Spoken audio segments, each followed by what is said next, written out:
The overall goal of this procedure is to achieve high-efficiency plasmid transfection of retinal cells to enable functional genetic studies in primary retinal cultures.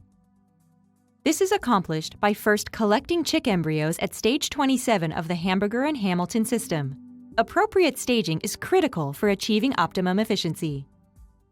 The second step is to dissect the embryonic eyes and remove the retinal pigmented epithelium, exposing the neural retina. Next, the retinal cup is placed in a chamber filled with plasmid solution. It is then subjected to electroporation under optimized conditions using easily constructed custom-made electrodes. The final steps are to remove the vitreous body and lens and dissociate the neural retina into single cells for low-density primary culture.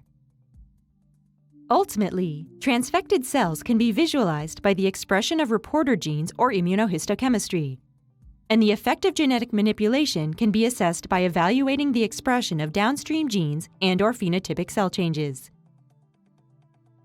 The main advantage of this technique over existing methods, such as lipofection or chemical transfection, is that it increases the rate of transfection of retinal cells by 5-fold, yielding efficiencies of 22 to 25% of the total cell population.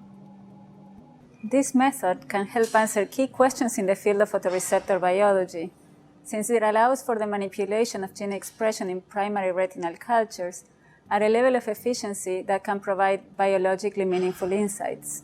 The implications of this technique extend beyond basic research, as they can easily be adapted to high-throughput technologies for drug development.